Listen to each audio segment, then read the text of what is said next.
नमस्कार विद्यार्थी मित्रांनो, ओएसिस करियर पॉईंटच्या यूट्यूब चॅनलमध्ये आपलं स्वागत आहे। या व्हिडिओमध्ये आपण पाहणार आहोत सेट परीक्षा पेपर क्रमांक 1 साठी अत्यंत महत्त्वाचं असणारं प्रकरण म्हणजे लॉजिकल रिझनिंग भाग 14, ज्यामध्ये आपण तर्क व अनुमान या टॉपिकच्या संदर्भाने चर्चा करणार आहोत। तर्क व अनुमानचाच हा चौथा व्हिडिओ आहे आणि लॉजिकल रिझनिंगचा 14वा व्हिडिओ। तर्क व अनुमानचे जे अगोदर आपण 3 व्हिडिओ बनवले आहेत, तर्क व अनुमान 1, तर्क व अनुमान 2, तर्क व अनुमान 3। 1 मध्ये मूळ संकल्पना समजून सांगितलेली आहे की विधानावरून आकृती कशी काढायची, निष्कर्ष कसे चेक करायचे आणि एकंदरीतच पूर्ण जो टॉपिक आहे तो विश्लेषण करून दाखवण्याचा प्रयत्न केलेला आहे। भाग 2 भाग 3 मध्ये सराव प्रश्न आणि ओल्ड क्वेश्चन पेपरवर चर्चा केली आहे। त्याचप्रमाणे या व्हिडिओमध्ये सुद्धा म्हणजे भाग 4 मध्ये सुद्धा आपण जे 2011 चे पेपर होते, 2 पेपर झाले होते, त्या पेपरमधील काही या टॉपिकच्या संदर्भाने आलेले सराव प्रश्न आणि काही इतर सराव प्रश्न जे तुम्हाला येणाऱ्या एक्झामसाठी उपयुक्त ठरू शकतात त्यावर आपण चर्चा करणार आहोत। तर अधिक वेळ न घेता लगेच आपण काही ओल्ड क्वेश्चन आणि काही सराव पेपरच्या संदर्भाने चर्चा करूयात। प्रश्न आहे बघा, 2011 नोव्हेंबर 2011 ला आलेला प्रश्न आहे तर्क व अनुमानचा। अगोदर त्यांनी आपल्याला कन्फ्यूज होण्यासाठी अगोदर पर्याय दिले आहेत, नंतर विधानं दिली आहेत आणि नंतर निष्कर्ष दिले आहेत। काही प्रॉब्लेम नाही। आपल्याला माहिती आहे की तर्क व अनुमान हा प्रश्न सोडवताना आपल्याला विधानावरून आकृती काढायची असते। तर विधान दिले बघा, सर्व लिपिक आधुनिक आहेत। सर्व म्हणल्याच्या नंतर आकृती एकामध्ये एक येईल, एकामध्ये एक वर्तुळ येतं। जसं सर्व लिपिक म्हणल्यानंतर लिपिक जातील आतमध्ये, हे सर्व लिपिक कोण आहे तर आधुनिक आहेत, आधुनिक येतील बाहेरून। ठीक आहे, सर्व लिपिक आधुनिक आहेत। काही पुरुष लिपिक आहेत, काही पुरुष लिपिक आहेत म्हणजे ती आकृती अशी पण असू शकते, ही पुरुष आणि पण आपल्याला लक्षात येईल की पुरुषाचं वर्तुळ काढताना ते आधुनिकच्या बाहेर जाऊ शकतं का? यस। जेव्हा शंका आली त्यावेळेस आपल्याला 2 आकृत्या काढायच्या असतात। म्हणजे जसं परत एक आकृती काढू, सर्व लिपिक काय आहेत? आधुनिक आहेत। मग हे आधुनिक आहेत, सर्व लिपिक आधुनिक आहेत, बाहेरचं आधुनिक। आणि काय म्हणले दुसरं विधान, काही पुरुष लिपिक आहेत म्हणजे हे पुरुषाचं वर्तुळ असं सुद्धा येऊ शकतं। म्हणजे आता दोन्ही ठिकाणी आपल्याला निष्कर्ष पी आणि क्यू चेक करावा लागेल। जसं आपण या आकृतीद्वारे ही चेक करू आणि आपण या आकृतीद्वारे सुद्धा पी आणि क्यू चेक करूयात। ठीक आहे, त्यानंतर बघा आता निष्कर्ष पी काय म्हणतो, सर्व आधुनिक व्यक्ती पुरुष आहेत, सर्व आधुनिक व्यक्ती पुरुष आहेत। आता आधुनिक व्यक्ती हे वर्तुळे इथं आणि हे इथं, आपल्याला माहिती आहे की बाहेरून आत जाताना कधीही सर्व नसतं। म्हणजे दोनही आकृत्यामध्ये पी चुकलेला आहे, दोनही आकृत्यामध्ये पी चुकला आहे। त्यानंतर क्यू वाचा, काही पुरुष आधुनिक आहेत, काही पुरुष आधुनिक आहेत। हे आहे पुरुषाचं वर्तुळ, हे आहे आधुनिकचं वर्तुळ। बरोबर आहे, एवढे जे पुरुष आहेत हे आधुनिक आहेत का? यस। म्हणजे एका आकृतीमध्ये तर क्यू बरोबर आला। या आकृतीमध्ये चेक करूयात, दुसऱ्या आकृतीमध्ये काही पुरुष आधुनिक आहेत असं आपल्याला सिद्ध करायचं आहे। बघा आता हे पुरुषाचं वर्तुळ आणि हे आधुनिकचं वर्तुळ। आता तुम्ही बघा ना, पुरुषाचं पूर्ण वर्तुळ आधुनिकमध्ये इन्क्लूड आहे। म्हणजे आपण एका झाडाचे सगळे आंबे गोड काय आणि एक आंबा तोडून खाल्ला आणि त्याला गोड म्हणलो काय? सेम आहे, कारण ऑलरेडी आपण काय म्हणलो, झाडाचे सर्व आंबे गोड आहेत। म्हणजे इथं दोन्ही ठिकाणी क्यू आपला बरोबर येणार आहे। म्हणजे क्यू निष्कर्ष बरोबर आहे, दोन्ही ठिकाणी क्यू काय आहे? बरोबर आहे। ठीक आहे, म्हणजे फक्त क्यू निष्कर्ष निघतो, म्हणजे पर्याय बी हे उत्तर आपण घेणं अपेक्षित आहे। त्यानंतर नेक्स्ट आहे, 2011 मध्ये 2 एक्झाम झाल्या होत्या सेटच्या, नोव्हेंबरमध्ये आणि ऑगस्टमध्ये। आता ऑगस्टचा पेपर बघूयात। विधानावरून डायरेक्ट आकृती काढूयात। सर्व टंकलेखक लघुलेखक आहेत, सर्व टंकलेखक लघुलेखक आहेत। टंकलेखक जातील आतमध्ये, जसं आपल्याला माहिती आहे की हे टंकलेखकाचं आपण वर्तुळ काढूयात, सर्व टंकलेखक आणि बाहेरून येईल लघुलेखकाचं। ठीक आहे, लघुलेखक आहेत। त्यानंतर काही लघुलेखक मुली आहेत. काही लघुलेखक मुली आहेत म्हणले ना, म्हणजे लघुलेखक काहीच दाखवायच्यात मुली. पण आपल्याला मुलीचं वर्तुळ काढताना लगेच क्लिक होते की मुलीचं हे वर्तुळ टंकलेखकाला छेदू शकत होतं. म्हणून मग आपण 2 आकृत्या काढणं अपेक्षित होतं. जसं सर्व टंकलेखक काय तर लघुलेखक आहेत. बघा पहिलं विधान, सर्व टंकलेखक लघुलेखक आहेत आणि काही लघुलेखक मुली आहेत. म्हणजे हे जे लघुलेखकाचं बाहेरचं वर्तुळ आहे हे काढत असताना हे मुलींचं वर्तुळ टंकलेखकाला छेदू शकतं, म्हणजे हे मुली आहेत. मग आता दोन्ही ठिकाणी आपल्याला काय करावं लागेल, पहिल्या या अगोदरच्या प्रश्नासारखंच PQ आपल्याला इथं पण चेक करावं लागेल आणि PQ आपल्याला इथं पण चेक करावा लागेल.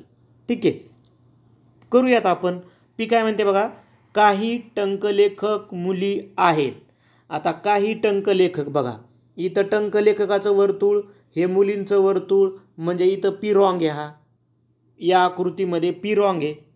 त्याच्यानंतर बघा हे मुलीचं वर्तुळ हे टंकलेखकाचं वर्तुळ, म्हणजे काही टंकलेखक मुली आहेत का, तर हो. म्हणजे एका आकृतीमध्ये चूक, एका आकृतीमध्ये बरोबर. याचा अर्थ पहिला निष्कर्ष चूक मानावा लागतो, कारण 2 आकृत्या काढल्यानंतर दोन्ही ठिकाणी ते निष्कर्ष बरोबर येणं अपेक्षित आहे. त्यानंतर कोणतीही मुलगी टंकलेखक नाही. ठीक आहे, बघा कोणतीही मुलगी टंकलेखक नाही. इथं बघा हे मुलीचं वर्तुळ हे टंकलेखकाचं वर्तुळ एकमेकाला छेदलेत का, हो येस. हे तर नाही म्हणतात, म्हणजे हे रॉंग आहे. ठीक आहे, आणि मग इथं हे टंकलेखकाचं वर्तुळ हे मुलीचं वर्तुळ एकमेकाला छेदलेत का, नाही, म्हणजे यांच्यानुसार हे बरोबर आहे क्यू. पण मग तेच झालं परत, क्यू इथं बरोबर आला, इथं चुकला, म्हणून हे क्यू पण चुकला. कारण आपल्याला 2 आकृत्या काढल्यानंतर निष्कर्ष दोन्ही आकृतीमध्ये बरोबर येणं अपेक्षित आहे. मग दोन्ही निष्कर्ष चुकीचे आहेत, म्हणून उत्तर घ्यायचे आपण डी. पी आणि क्यू यापैकी कोणताच निष्कर्ष निघत नाही. त्यानंतर काही सराव प्रश्न बघूयात. डायरेक्ट विधानावरून आपल्याला आकृती काढायची असते. ठीक आहे,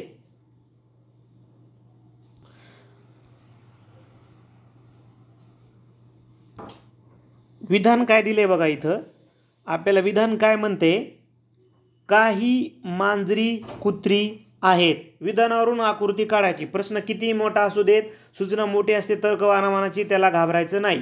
ठीक आहे, काही मांजरी कुत्री आहेत.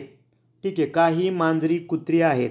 मग आता काही म्हणल्याच्या नंतर थोडंसं विभक्त होऊन आकृती येत असते. काही मांजरी, या मांजरी आणि या कुत्री आहेत. ठीक आहे, आणि पुढचं विधान आहे, काही कुत्री दगडे आहेत. मग कुत्री काही म्हणल्याच्या नंतर कुत्रीला परत छेदून जाईल, मग हे दगडे. पण आपल्याला लगेच लक्षात यायला लागले की ही दगडेचं वर्तुळ वरून जर काढलं, म्हणजे असं बघा, म्हणजे 2 आकृत्या तयार होऊ शकतात.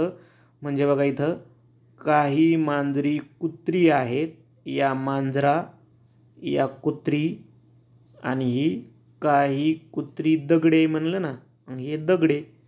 मग आता काय करावं लागेल आपल्याला, ह्या दोन्ही म्हणजे इथं पण हा निष्कर्ष, हे 4ही निष्कर्ष आपल्याला सर्व ठिकाणी चेक करणं अपेक्षित आहे. म्हणजे ह्या आकृतीनुसार इथं चेक करूया आपण. ठीक आहे, ओके. आता बघा निष्कर्ष 1 काय म्हणतो, एकही मांजर दगड नाही. एकही मांजर दगड नाही. हे मांजराचं वर्तुळ, हे दगडाचं वर्तुळ. या आकृतीनुसार म्हणजे आपण जर विचार केला तर पहिला निष्कर्ष इथं बरोबर आहे. पण हे मांजराचं वर्तुळ या आकृतीमध्ये या, आणि हे दगडाचं वर्तुळ इथं छेदलेलं आहे, म्हणजे इथं हे रॉंग झालं. ठीक आहे, मग आता दुसरा निष्कर्ष, मग आपल्याला लगेच कळतं की दोन्ही ठिकाणी नाही बरोबर, तर मग हे चुकलेलं असतं. त्याने तर दुसरा निष्कर्ष बघा, सर्व कुत्री दगड आहेत. इथं सर्व आकृतीच नाही, कारण आकृती सर्व म्हणल्यानंतर आपल्याला माहिती आहे अशी आकृती असते, म्हणजे दोन्ही ठिकाणी रॉंग आहे. इथं जास्त चर्चा करण्याची गरज नाही. त्याच्यानंतर बघा तिसरा, काही दगडे मांजरे आहेत. काही दगडे मांजरे आहेत. ही दगडे आणि ही मांजरे, म्हणजे इथं बरोबर आहे. काही दगडे मांजरे आहेत, म्हणजे इथं तिसरा निष्कर्ष या आकृतीमध्ये बरोबर आहे. मात्र पण इथं काय बघा, हे मांजरे ही दगडे स्वतंत्र येतं, म्हणजे इथं रॉंग आहे. म्हणजे आतापर्यंत दोन्ही ठिकाणी बरोबर असं आपलं यायच ना. चौथा एकदा चेक करूया, एकही कुत्रा मांजर नाही. बघा हे कुत्रे आणि हे मांजर, तर हे इथं जर आपण विचार केला या आकृतीमध्ये एकही कुत्रा मांजर नाही, हे तर रॉंग आहे ना. इथं आहे एकही कुत्रा मांजर नाही, इथं बी रॉंग आहे. म्हणजे काय व्हायला लागले, हे एकही विधान बरोबर आहे ना आपलं. एकही निष्कर्ष आपला बरोबर येत नाही. कारण दोन आकृत्या काढल्याच्या नंतर आपल्याला दोन्ही ठिकाणी निष्कर्ष बरोबर येणं अपेक्षित आहे. म्हणून मग उत्तर घ्यायचं एकही निष्कर्ष बरोबर नाही. त्यानंतर पुढे जाऊया. डायरेक्टच सूचना आली आहे, काही रस्ते झाडे आहेत, काही रस्ते झाडे आहेत म्हणल्याच्या नंतर लगेच क्लिक होतं आपल्याला की हे रस्ते आणि हे झाडे. ठीक आहे, हे झाडे. आणि नंतर काय म्हटलंय ते, सर्व सायकली झाडे आहेत, सर्व सायकली झाडे आहेत. म्हणजे आतमधल्याच घ्यावं लागतील या सायकली. ठीक आहे, म्हणजे आपण थोड्या आकृती मोठी काढू. काही रस्ते झाडे आहेत, झाडे आहेत आणि सर्व सायकली झाडे आहेत. मग सर्व सायकली म्हणले ना ते, म्हणजे सायकली जातील आतमध्ये. मग आपल्याला सायकलीचं वर्तुळ काढताना असं लक्षात येतं की ते रस्त्यांना छेदू शकतं का, तर हो. म्हणजे आपली आकृती अशी पण तयार होऊ शकते, ही सायकल, ठीक आहे, हे रस्ते आणि ही झाडे, अशी पण आपली आकृती तयार होऊ शकते. कारण आपल्याला शक्यता वाटली की दोन आकृत्या आपण काढणं अपेक्षित आहेत. ठीक आहे, मग आता या सगळ्याच ठिकाणी आपल्याला ABCD चेक करावा लागेल. म्हणजे इथं पण आपल्याला ABCD चेक करावा लागेल. ठीक आहे, मग आता बघा, पहिला, काही झाडे सायकली आहेत, काही झाडे सायकली आहेत. मग आता हे झाडे आणि या सायकली आणि या झाडे, आपल्याला माहिती आहे की बाहेरून आत जाताना काही असतं. म्हणजे दोनही ठिकाणी हे काय होणार आहे, आपला बरोबर येणार आहे की काही झाडे सायकली आहेत का, तर हो, यस. एवढी जी झाडं येतं ना, एवढी जे झाडं आहेत ना, त्या सायकली आहेतच ना. म्हणजे दोन्ही ठिकाणी हे बरोबर आहे. बी चेक करू. काही रस्ते सायकली आहेत, काही रस्ते सायकली आहेत. हे रस्ते, ह्या सायकली इथं तर स्वतंत्र आहे, म्हणजे इथं चुकला. मात्र या सायकली, हे रस्ते इथं छेदलेलं आहे, म्हणजे इथं बरोबर आहे. पण हे चूक आहे, कारण बी इथं चुकला ना या आकृतीमध्ये, बी इथं बरोबर आहे. म्हणजे राऊंड फिगर हे काय आहे, बी चुकीचं आहे. सी बघा, काही सायकली रस्ते आहेत, काही सायकली रस्ते आहेत. इथं सायकली, इथं रस्ते, इथं सायकली, इथं रस्ते. म्हणजे इथं परत बरोबर आला सी, इथं चुकला म्हणून इथं पण चुकला. कारण एका ठिकाणी बरोबर आणि एका ठिकाणी चूक तर्क व अनुमानामध्ये मान्य नसतं. सर्व झाडे रस्ते आहेत, सर्व झाडे रस्ते आहेत. सर्व झाडे रस्ते तर असणारच नाही, कारण झाडंच्या बाहेरून रस्ता असं वर्तुळच नाही ना. म्हणजे डी पण काय आहे, चुकलेला आहे. म्हणजे फक्त निष्कर्ष येच इथं बरोबर असणार आहे. दोन्ही आकृत्या ज्यावेळेस तुम्ही चेक करसाल त्यावेळेस तुम्हाला त्या बाबी लक्षात येऊन जातील. त्यानंतर परत एक उदाहरण आहे. डायरेक्ट सूचना दिली आहे त्यांनी, सर्व पुस्तके हे मासिक आहे. विधान काय म्हणले ते, सर्व पुस्तके या मासिक आहेत.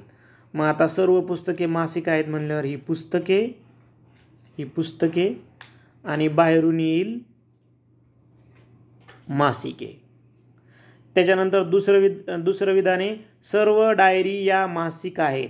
मग आता सर्व डायरी म्हणल्याच्या नंतर या डायरी, पण इथं छेदायला लागलं नाही, या डायरी पण स्वतंत्र बी येऊ शकतं ते.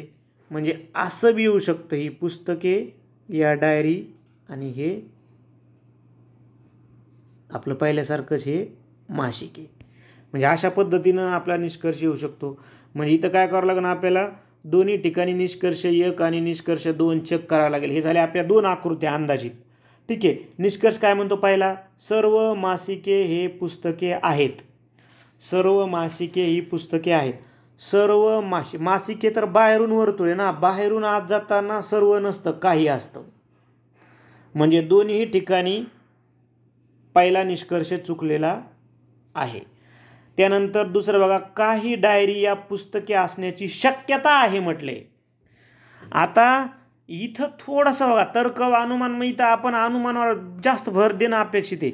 तेच काय म्हणले तर ते जर म्हणले असते डायरेक्ट की काही डायरी पुस्तके आहेत तर मग हे चूक ठरलं असतं 100%. पण तेच काय म्हणायला लागले निष्कर्षामध्ये की काही डायरी या पुस्तके असण्याची शक्यता आहे. पुस्तके असण्याची शक्यता आहे का? हो, 50% प्रोबॅबिलिटी आहे ना. म्हणून मग बघा इथं जरी नसेल तर इथं आहे ना शक्यता, या आकृतीमध्ये काही डायरी पुस्तके असण्याची शक्यता आहे, म्हणजे सॉरी इथं, ठीक आहे. म्हणजे जिथं हे बघा हे पुस्तके आणि हे डायरी म्हणजे एका आकृतीमध्ये आहे ना. मग आता तेच स्वतः म्हणलेत निष्कर्षामध्ये, म्हणजे आपल्याला निष्कर्ष 2 इथे घ्यावा लागणार आहे, कारण ते स्वतः शक्यता म्हणले. ते जर फक्त प्लेन म्हणले असते की काही डायरी पुस्तके आहेत ते चुकलं असतं, पण ते स्वतः शक्यता म्हणल्यामुळं आपल्याला निष्कर्ष 2 म्हणजे पर्याय बी उत्तर घ्यावं लागणार आहे. असे सुद्धा थोडेसे कन्फ्यूज करणारे क्वेश्चन्स तुम्हाला एक्झामला विचारू शकतात. तुमचं आपलं लक्ष पाहिजे की नेमकं विधानामध्ये त्यांनी कसे शब्द वापरलेले आहेत, निष्कर्षामध्ये कसे शब्द वापरलेले आहेत. अशा पद्धतीनं आपण काही सराव प्रश्नावर चर्चा केली. वेळ मिळाल्यास आपण परत एखाद्या वेळेस अजून काही क्वेश्चन सेट वेगवेगळ्या प्रकारचे सेट करूयात, तर्क व अनुमानाचे, आणि एखादा व्हिडिओ बनवण्याचा प्रयत्न करूयात. यावर्षी जे विद्यार्थी सेट परीक्षेची तयारी करतात अशा विद्यार्थ्यांसाठी आपण 7 एप्रिलला जी परीक्षा होणार आहे त्या पेपर क्रमांक 1साठी आपण सराव पेपर सिरीज घेत आहोत. 15 PDF तुम्हाला पाठवण्यात येतील व्हॉट्सअपला. 15 सराव पेपरची फीस असणारे 500 रुपये. ते मराठीत असतील. प्रत्येक पेपरचं व्हिडिओद्वारे विश्लेषण देण्यात येईल. तुम्ही कशी जॉईन करू शकता? 98 23 24 71 91 या मोबाईल नंबरवर फोनपे किंवा गुगल पे तुम्ही फीस पे करा. फोनपे गुगल पे नेम असेल ओएसिस करिअर पॉईंट किंवा गणेश विश्वनाथ गुजर. पे केल्याच्या नंतर त्याचा स्क्रीनशॉट याच नंबरला व्हॉट्सअप करा. तुम्ही हा व्हिडिओ काही तारखेच्या नंतरही पाहत असाल, जसं आपला पहिला पेपर 24 डिसेंबर 2023ला झाला, दुसरा 31 डिसेंबर 2023, तिसरा 7 जानेवारी 2024, चौथा 14 जानेवारी 2024. तुम्ही पाहत असलेला व्हिडिओ आणि तुम्हाला जर जॉईन करायची आहे तर अगोदरचे डेटचे पेपर तुम्हाला मिळून जातील लगेच फीस भरल्याच्या नंतर. मात्र त्याच्या काही पुढच्या डेट असेल तर तुम्हाला त्या डेटला ते पेपर मिळणार आहेत. आपण जर ढोबळमानाने समजून घेतलं तर प्रत्येक डेटला सकाळी 11 वाजता PDF स्वरूपात व्हॉट्सअपला पेपर येईल, त्याच डेटला दुपारी 2 वाजता आन्सर की येईल आणि त्याच डेटला संध्याकाळी 8 वाजता विश्लेषणाचा व्हिडिओ येईल. व्हिडिओ आवडला तर लाईक करा, आपल्या मित्रांना शेअर करा. त्याचबरोबर ओएसिस करिअर पॉईंटचं यूट्यूब चॅनल सबस्क्राईब करा. धन्यवाद.